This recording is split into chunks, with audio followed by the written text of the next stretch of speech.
back, everybody, to Warlord of SBAS plays Torment, Ties in Numenera, episode 7. Whee! Last time we saved Tiber's friend from his execution. Then we had a long conversation with Tiber, which we're still not done. So let's continue. I have a feeling you've been holding back details about Amy. I can never say that name. It's a fair conclusion, he says, chewing his lips. I don't like to think about him, if I'm being honest. He looks down, visibly marshalling his words.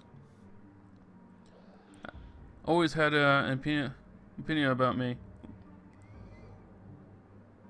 Livelihood. Always had an opinion about my livelihood, didn't it? AV. Call him AV. He says at last. I felt like I was disappointing him in every breath I took. He turned all my victories sour with his little sighs, so I broke it off as clean as I could and wished him well. He takes a deep breath. Last I heard, he was in the Bloom, of all places. So he's probably not doing as well as I hoped back then.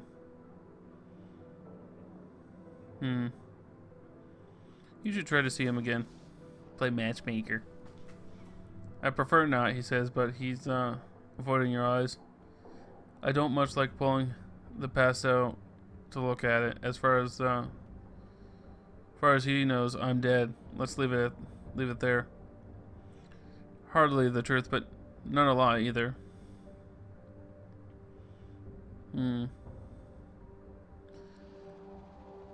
want to hear more about Evgenia, your former lover. Alright, you're not gonna talk. Alright, let's talk about something else. What are your strengths? Well, he says, planting his hands on his hips, I can hold my own in a fight. I've got gift for words, as you may have noticed.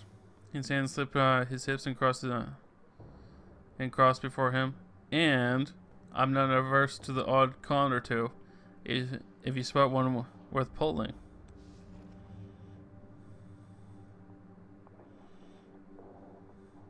What are you doing here? Incisions close. To tell you the truth, he says, and the phrase seems to take him on by surprise. To tell you the truth, I'm not sure anymore. Maybe it's time to move on. Let's see. Sure. I want to talk to you about the people we're traveling with. Gossiping and backbiting, isn't it? I've always got game for that. Who do you want to talk about? Callista, tell me what you think. I met her once before. She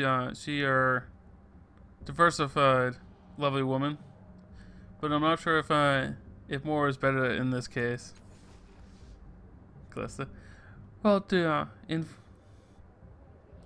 inform us when you reach a conclusion, darling. My sisters yearn for the opinions of an aging criminal. Depend on it, dear lady. Alright. Excuse me.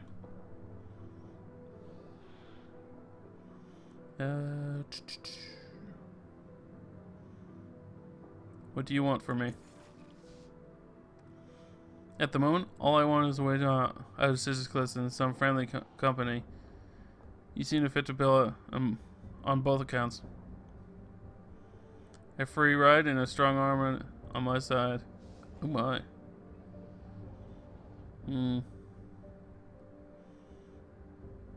How are you holding up?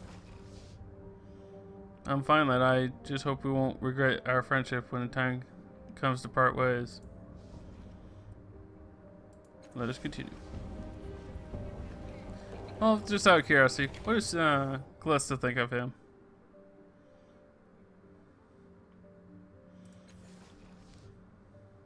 What do you think of Tiber?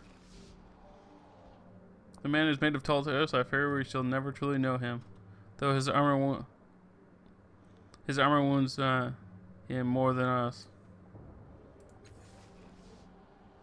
I'm standing right here, you know. Were you? None of us noticed. Oh, you're so sassy. It's something else. I don't think we were able to talk to her much about... Yeah, because when we first started, she wouldn't talk to us on anything. So let's see if she'll talk to us about the goings on now. Tell me about Cora. He's a naive and a blackguard and clever when it comes to Numenera. Nothing close to myself, of course. Where we... Oh, I should be giving her a female voice, shouldn't I? Where we are right now, she takes a quick look around as if sizing up your surroundings.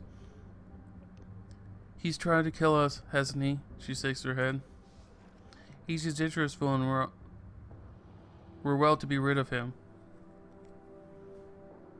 Tell me about the call of changing on. Fools and hangers on who worships the Sire and his creations. Splinters of their cult exist across the world, trying to justify his works to lesser minds that litter the earth.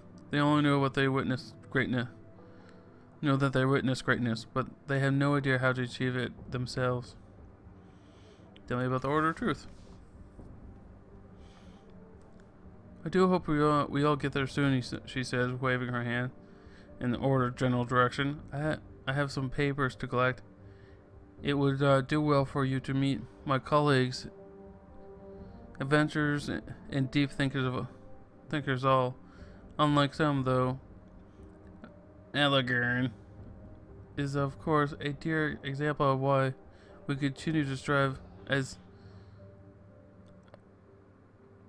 ardently as we do. I don't know. What's your story? Oh, you know, this and that. Lady rise in high society, became renowned intellectual, goes on to humiliate her peers, etc. She glances at you as if gauging your interest. Of course, I am exceptional, but my story is less so. It would bore you to tears, no doubt.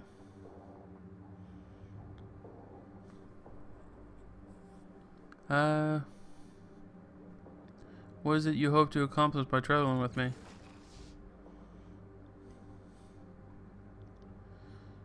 So direct. I shan't be coy either then. Your sire's the changing gun was a nano of surpassing ability. Our search for answers is likely to cross his trail at multiple points. You must have researched the data sphere at some point, and I have decided his work to address my own particular situation. She waves her hand across her body. I am what you might impersonally call a nascent cross-dimensional hive mind. What I must decide now is whether to continue this experiment. My sisters, you see, they're a blessing and a curse. One moment. She addresses them. How does she know it's true? I've thought it. So therefore you've thought it too. Thought it. You have no secrets from one another. She smiles then. You see, even in my thoughts we are not alone. We seek, let us call it closure of some sort. Of our association or of our individuality. Uncovering your sire's knowledge of the data sphere could likely determine my direction. We cannot find suitable home in a data sphere. We may have to terminate this process, but that presents pitfalls of its own. Probably a choice I have to make later with her, which will be fun.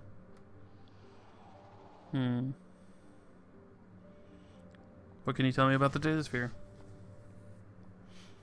She smiles gently. Such curiosity, very well. Let me indulge you.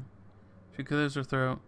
Some prior world or world seeded the atmosphere in near space with a vast network of computational and informational devices. I believe the ancient used this network to communicate with each other at great distances, and perhaps across space and through dimensions. It is this that our application especially interests me, as you might imagine. If you can find a structure within the space that enables that more direct mind-to-mind communication that will allow a true drawing with my sisters, well, I should be happy to transcend this flesh, though it has served me well. But is such a thing possible, or even advisable? There are questions I have not found answers to yet. If such answers can even exist. So she if that happens, she might kind of like a demigod or something after that, which would be cool. Where'd you grow up? Why, here, she says, holding her hands and contemplates her graceful turn. Completes a graceful turn. The walls of Scissors were in my cage until, like a bird, I took flight. Figuratively, you understand. I speak of knowledge, not mere physical movement. I grew up beyond the Grand Library in short order and was soon writing text for it myself. The library holds no answers to the questions I asked of it. Can you tell me about your echoes again? They are my sister selves, each representing a different Callista and a different reality. We have no secrets from one another, and thereby learn from each other's lives and mistakes, and jealousies and fears. How do you meet Elegern? I suppose there's no harm in indulging you, she muses. You've shown yourself competent in many endeavors, and this should be no different. She arranges one sleeve defendantly. Elegern and I met when he came to the Order of Truth seeking help. Naturally, I was intrigued by his predicament. More so than the man, she smiles, but absently. He had lost his family, you see, and sought their return. He had brought with him an odd frame of unknown origin that was central to his tale. The stuffed shirts at the Order were more interested in picking apart Algon's story than they were examining the frame he had brought with him. The task fell to me, so I undertook it, and for that, Elgorn became enchanted with me. Eventually, we became lovers. He was pleasant enough in bed, I suppose, though he lacked any real enthusiasm, and the crying. Oh, he's a crier. She rolls her eyes. I'm thrown dramatically across her forehead. She rolls her eyes, arms thrown dramatically across her forehead. This pitiful child sniffing when he thought I was asleep. She shakes her head in disbelief. His family was gone. There was no more he could tell me, and I had learned nothing worth telling him. We saw the end. I've moved on. You saw the end. I've moved on.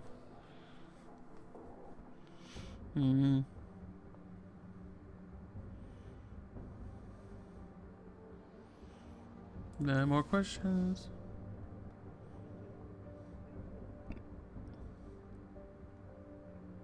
Alright, that's all.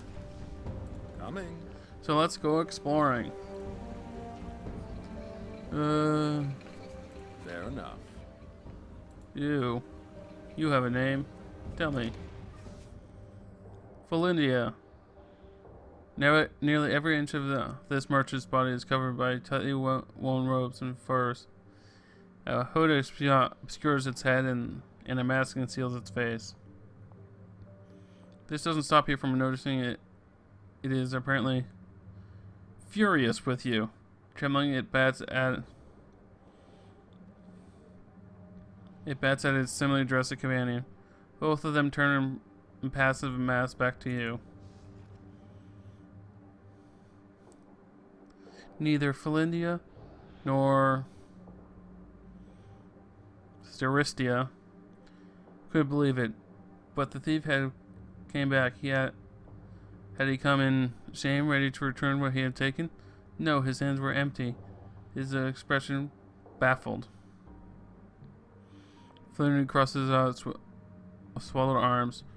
Perhaps the thief had simply forgotten to return what he had borrowed.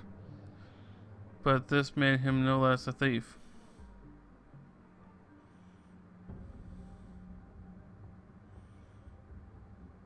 Yeah. You must have met the previous inhabitants of this body. What did he take?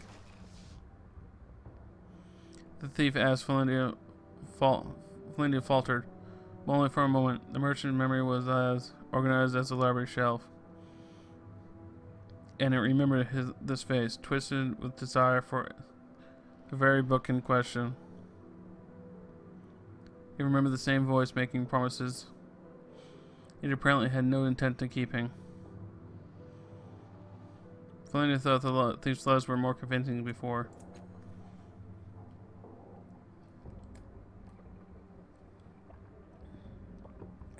Water.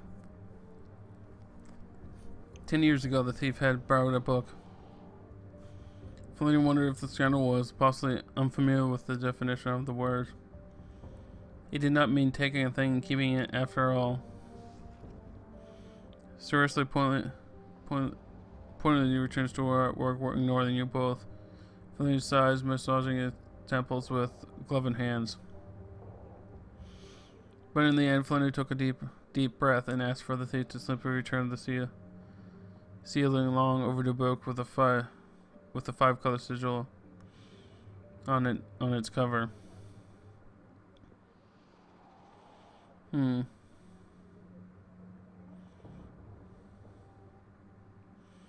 How can you possibly remember the borrowed book from 10 years ago? The cunning thief said, hoping to arouse debate and fill up Lynia's mind. But the hope was a foolish one.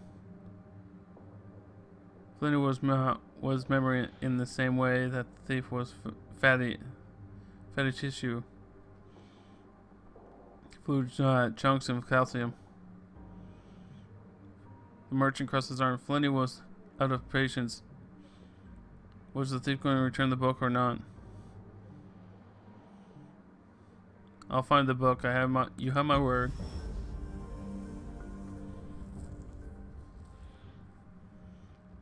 The thief declared, and Flannery was satisfied temporarily. And with that, the merchant returns to its work as well. Why do you narrate everything you say? The thief said, but Flannery knew from long experience that there was no explaining it.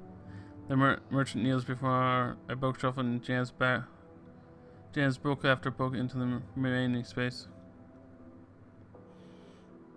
This frustrated Flannery. After all, the two merchants were creatures of words, bound in metal and cloth. But whenever Flannery tried to bend those same words into explanation and answers, they crumbled and fell apart. They could not fold themselves around the truth. The merchant slams the final book into place, and so Flannery said nothing. And once again, Flannery was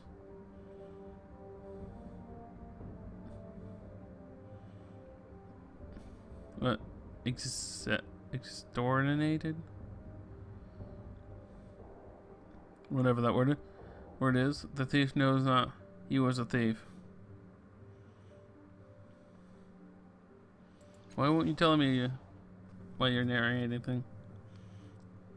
The thief pleaded. He still did not understand that Flannery wasn't speaking. That what the thief was here was the passage of time. Making a note. Alright. All right. You gonna talk? What's up? Son merchant traces dark fingers over a cracked skull He appears to be ignoring you as politely as possible. Watch Sarissa, I don't know. Work. The merchant spreading fingers, hands glide over the faded parchment, with the faint sounds of quills scratching. Vibrant letters in an unfamiliar tongue appear on their wake.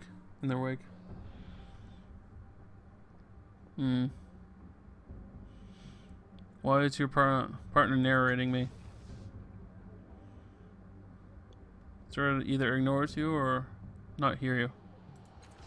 My guess is that one talks and that one writes everything down.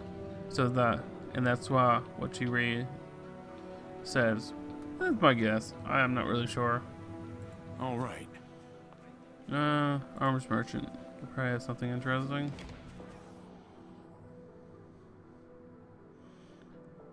The sign over the stall says the armoring room by Sal Trade, owning a skinny man with stooped shoulders and the concave chest is cleaning a filthy caked weapon of some kind. He salutes you with a greasy hand. Done in a moment. Have a look around. If you need anything, let me know. What can you tell me about Scissors Cliffs?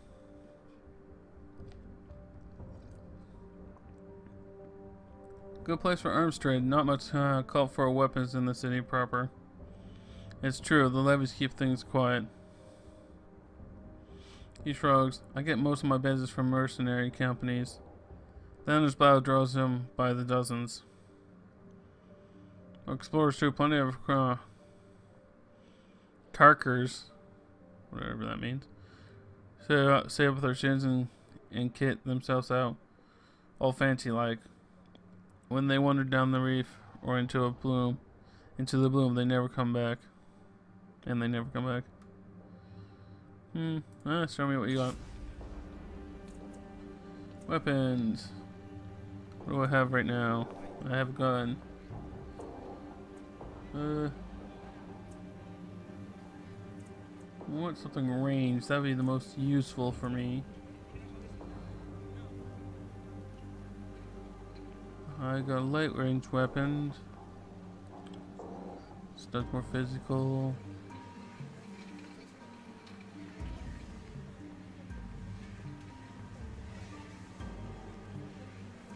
Does more damage. Just same thing. Yeah. So if I sell that, I get 7. How much money? 156. Reason why I care about money is it costs a lot to sleep and you need to do it often. Even staying at the, I believe the inn is 40, and staying with the, oh, bloody hell, the worshippers of your people, which are the 2 people places I know you can sleep. They, the worshippers cost about 30, so it's it costs a lot to sleep. Let's just say. Which kind of sucks, you can't just rest somewhere. At least not that I know of. Yeah, I'm not gonna waste money right now. I can't afford it. We should have a drink together sometime. Get to know each other. I know you too well already, thank you. Well then, introduce me to one of your sisters. I'll wait. They all seem to be indisposed. Forever. So sassy. They get along great, don't they? The genocide. That sounds fun. Alright, the genocide. Alright. This burly armor-clad figure stands almost motionless as you approach. He regards you silently, though. His singular eye, the studs on his arms and the blades on his shoulder are stained and pitted with age. When he speaks, his voice is muffled and artificial. A hologram that emanates from the entirety of the helmet. I am the genocide. Sorry. I am the genocide. If you ask, I must answer. Pass on, then, and exchange no words. The surface thoughts are like crystal pool, ardently present or also perfectly reflecting his words. His mind reveals nothing hidden except for a low-level hatred for everything around him. The latter is more a feeling you get than an actual thought you hear. Who are you? I am the blade that cannot cut, a weapon that cannot strike, a living monument to failure. He shifts his weight. You hear the frown in his voice. I was Augusta Tel Koto, the firm hand of tradition. They called me one of the Black Three. Enemies did not understand us. They took my name to mean death in a dozen extinct languages. Called me Orphan Maker, a Hope Smasher, Death's Child. My armies blacken the earth and the skies. My Dragoless guard the land. Domination was my duty. If they had known, if they had welcomed us, they might have been our thralls instead of become dust. He gestures. All this, it was to have been mine, and stewardship for the future for my people. It was promised, but now his arms fall back to his side. Now I am the genocide. A relic, last of my kind. You said you were last of the kind? Why? I know of no others.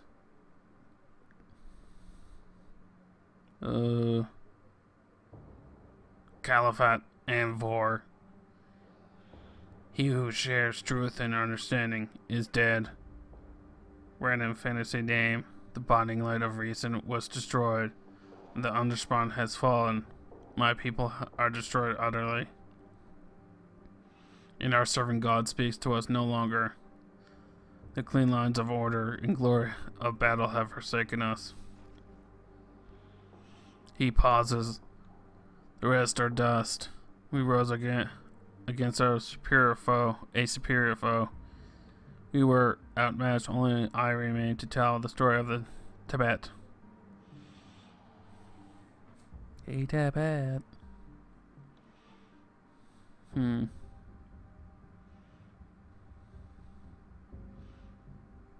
You said you had to answer if I asked. Why? From within the helmet you hear a grinding noise that sounds like the teeth gnashing and amplified. Then voice we again bleak. We sat at the river's edge and we wept for the time that was. We saw nothing more to conquer, and yet our fears still drove us. We had conquered the land, purged its impurities, and made it ours. Still we wanted more. Then we heard the humans had come to carve our home. We rejected it. We rejoiced to have the new foe, a new test of our truth. We rode against them. We drove them to the forge of the night sky, to the valley of fantasy name, to the dangers of the Black Ridge. What those who built atop those ruins, they thwarted us. Time and again, we saw bright our constructs and our deadliest warriors to the bay outside the city. We laid a mighty siege. We entered the human settlement. We fought past the barricades and traps. Some of our constructs are still there, silent and dead. But then when we thought we had achieved our greatest victory, he lowers his head. A powerful Nano saved them. With his magic and called upon the strength of his ancients to capture us. I thought my life was at the end, but he imprisoned me in slow time. Trapped me in the body, used machines to paralyze my will. I still remember our glories, and I saw the faded future in front of me. And I am powerless to act. The memories of our crimes remain always at the forefront of my mind. I must answer the mocking questions of these people or suffer. Well, on that fun note, we'll end the episode for today. Until next time, remember to embrace the chaos or you'll go mad. Bye.